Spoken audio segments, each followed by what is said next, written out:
Good morning, dear young minds. How are you all? Welcome to botany class.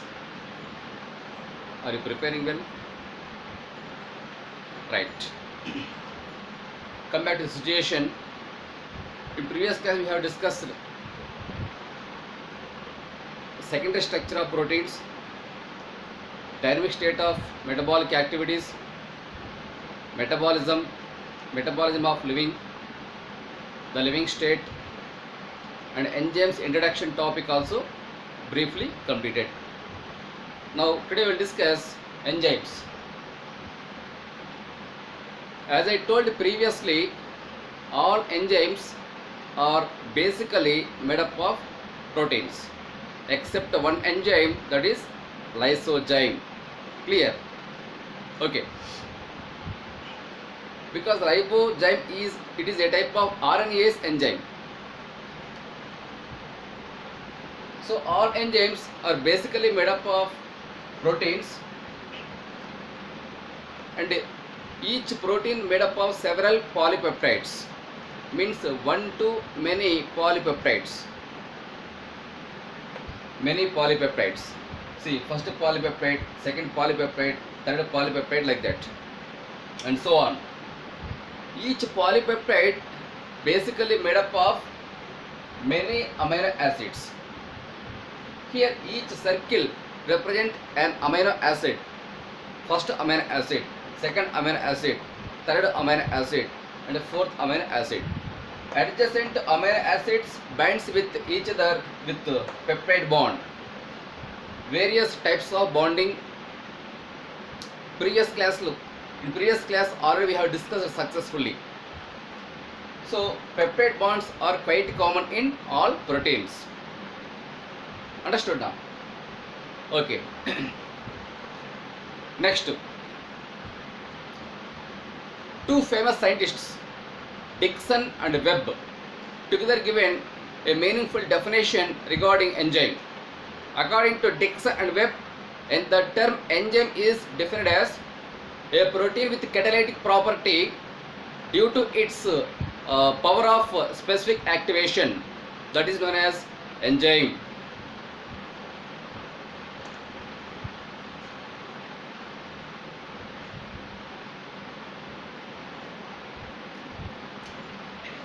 Definition of enzyme: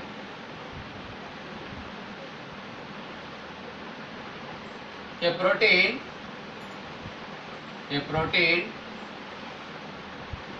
with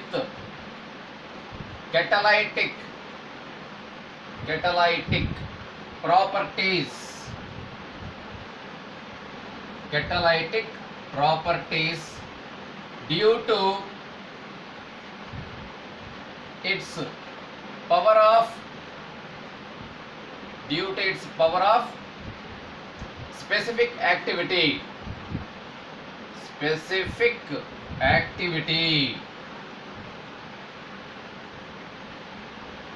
is termed as enzyme. So two famous scientists, namely Dixon and Webb.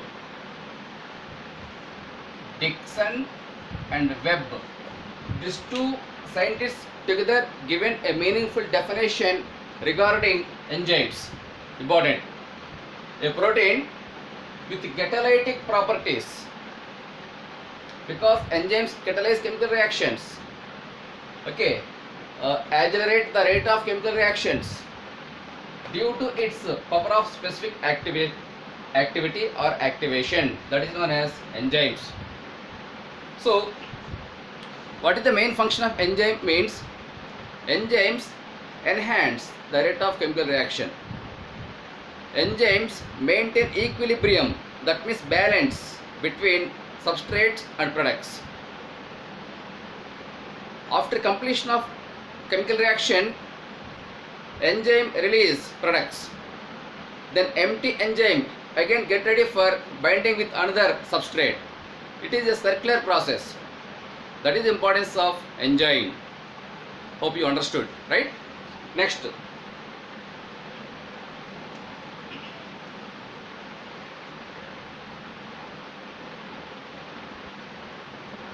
Just now I said that all enzymes are made up of proteins. In previous videos, you might have studied about structure of proteins, various structures of proteins, primary structure, secondary structure, tertiary structure, and quaternary structure of the protein. Out of which tertiary structure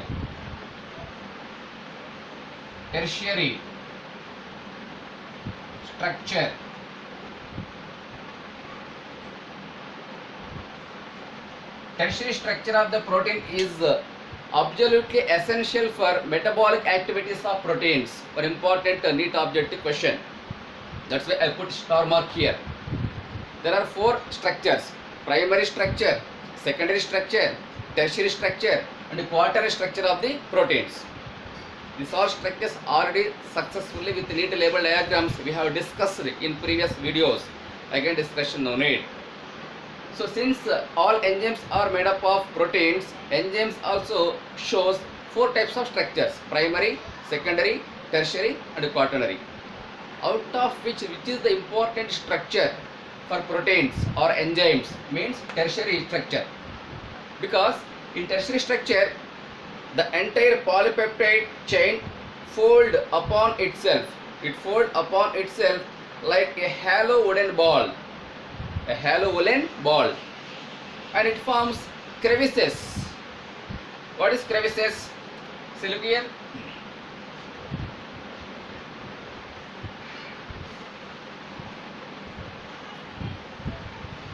It is an enzyme.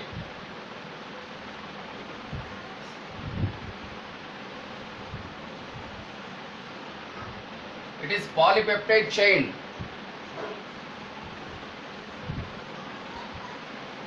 Polypeptide chain, right?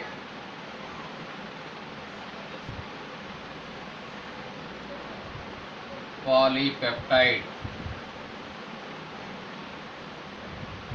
Adjacent amino acids bind with each other with the help of peptide bond.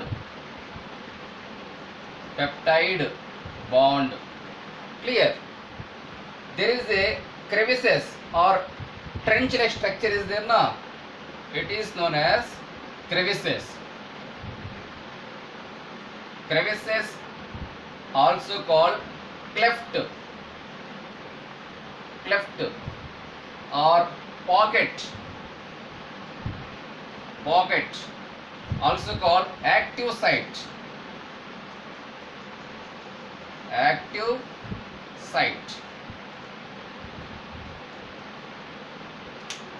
It is an enzyme.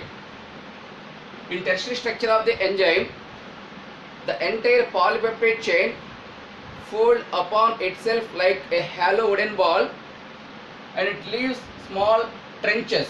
The trenches are called crevices or cleft or pocket or active site. More technical term is active site. Active site means the area where substrate attached with enzyme, substrate tightly bound with enzyme. That particular site is known as active site. There are two active sites. First active site, second active site.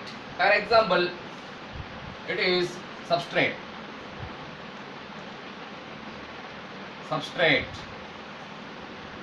Substrate example: proteins, carbohydrates, fats, anything. Substrate example: proteins, fats, carbohydrates, etc.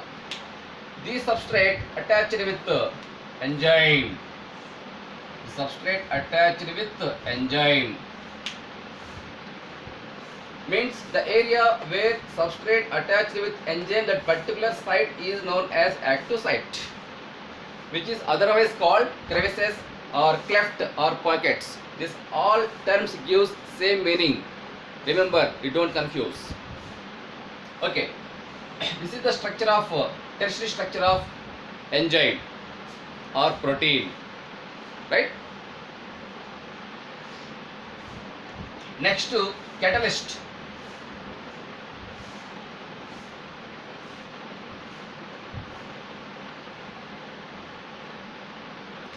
catalyst.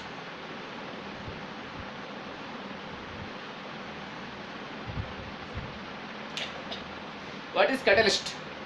Catalyst, otherwise called enzyme, because in the beginning I told enzymes also called biocatalyst. Bio means life, catalyst means enzyme. So basically catalysts are of two kinds: inorganic catalyst,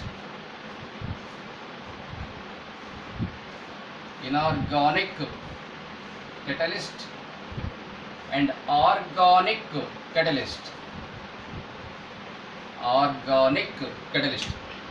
Inorganic catalyst, an example: nickel, pentadium, vanadium, potassium permanganate, and so on. Inorganic catalyst example: nickel, pentadium, vanadium, potassium permanganate, etc. Some examples: inorganic catalyst catalyze chemical reactions even at higher temperature and higher pressure. Whereas organic catalyst, an example: amylase, lipase, hexokinase, etc. These are all made up of organic compounds. Such catalysts are called organic catalyst. Organic catalysts perform their function and catalyze chemical reactions at a particular temperature, that is called optimum temperature. Optimum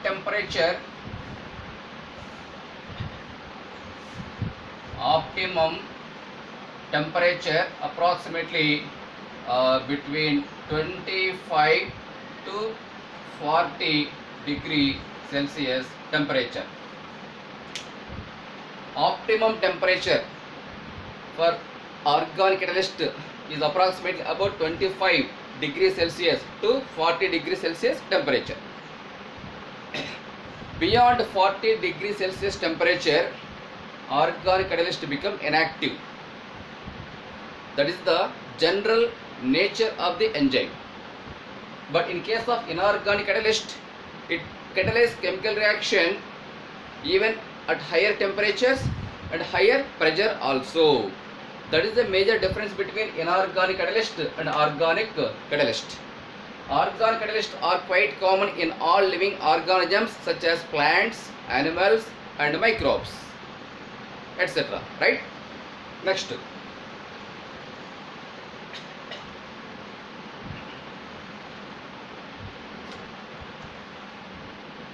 One more point.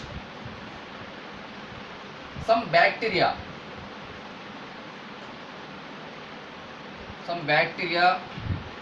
and fungi, they grow even high temperature areas like volcanoes, lavas, hot vents, hot vents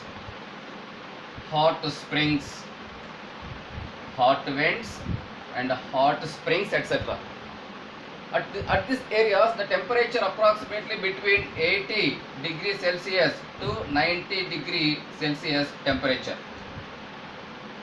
Because you may heard the word universal microbes, ubiquitous.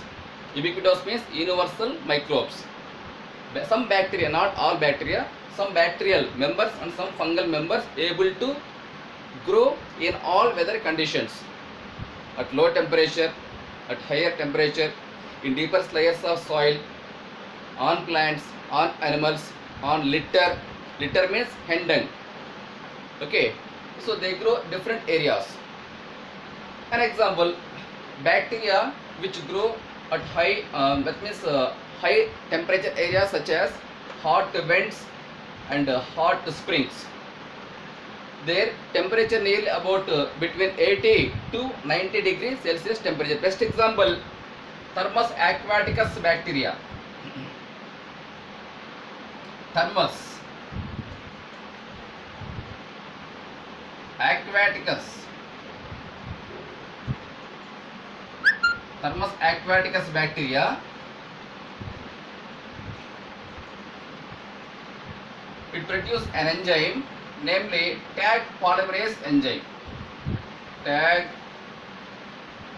polymerase enzyme. Enzyme name ends with the suffix ase. Ase represent enzyme name, right? A bacteria, namely Thermus aquaticus, which grow in hot vents, hot springs, volcanoes, lavas, geysers, etc. Their temperature high. Though it was high, but temperature, that means Thermus aquaticus bacteria adapted towards higher temperature areas. At the same time, their body enzymes also successfully adapted towards high temperature areas. Thermus aquaticus bacteria produce an enzyme, namely tag polymerase enzyme. This enzyme catalyzes chemical reactions even temperature as high as 80 to 90 degrees Celsius. That is about some enzymes. So there are three types of enzymes, two types of enzymes: inorganic catalyst to organic catalyst. Inorganic catalyst tolerate higher temperature and higher pressure, whereas organic catalyst they perform chemical reactions and catalyze chemical reactions at a particular temperature, that is called optimum temperature. It is approximately between 25 to 40 degrees Celsius temperature. That's all. Clear? Hope you understood. Are you getting my point? Right. Next.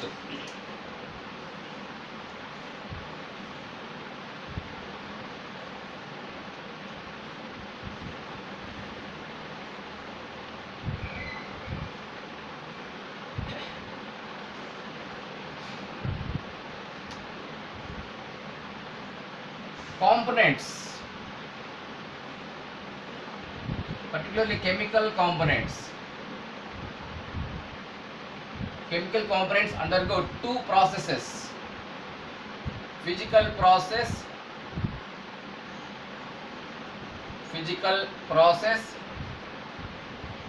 and a chemical process.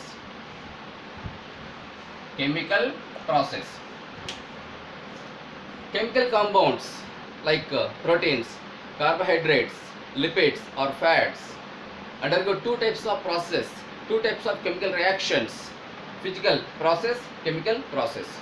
Physical process, best example, ice turn into water, which in turn converts into vapor. Simple example. And a chemical process, an example,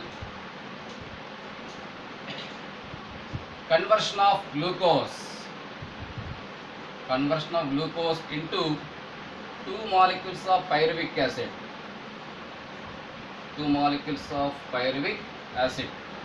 Glucose chemical formula C6H12O6 gives rise to 2C3H4O3 plus H2O,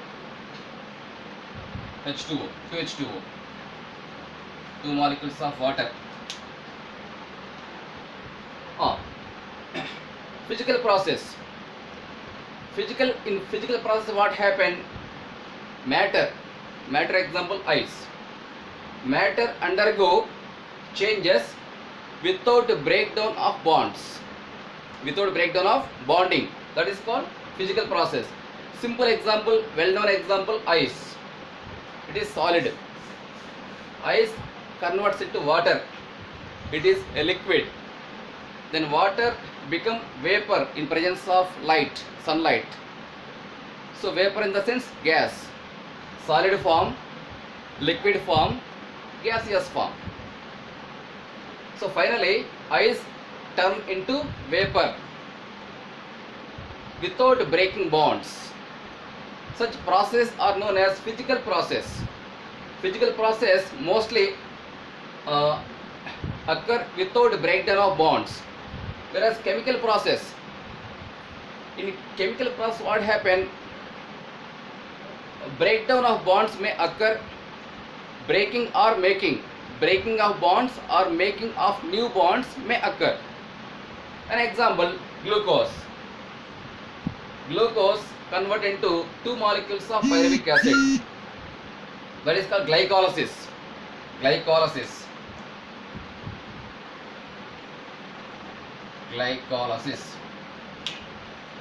This is the first step of respiration, cellular respiration. Glycolysis include 10 steps, 10 chemical reactions are there. Each and every chemical reaction catalyzed by separate one specific catalyst, one specific enzyme. Finally, one molecule of glucose break down into two molecules of pyruvic acid. Here, breakdown of bonds or formation of new bonds both occur. Glucose chemical formula C6H12O6. Pyruvic acid chemical formula C3H4O3, two molecules. Even two molecules of water also liberated. That is the difference between physical process and chemical process. Physical changes or chemical changes, right?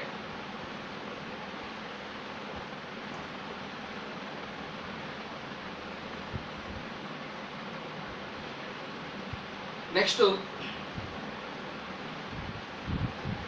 the rate of reaction. The rate of reaction determined by a simple formula. Rate equals to dou P by dou T. It is dou, symbol name dou. P for product, and T for time. Important. The rate of reaction can be determined through a simple formula, that is called rate equals to dou P. It is symbol dou P by dou T. P for product, T for time. That means the number of substrate molecules convert into number of products in a particular given time. That is called the rate of reaction. Formula important, NCERT based formula. Remember?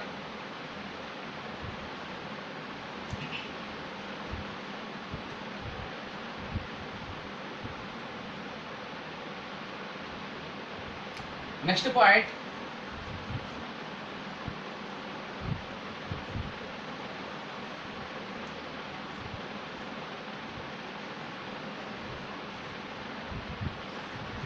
increase or decrease. For every 10 degrees Celsius temperature increase or decrease in a chemical reaction, the rate of chemical reaction doubles or decrease by half due to 10 degrees Celsius temperature increase or decrease. This is one important question. Once repeat,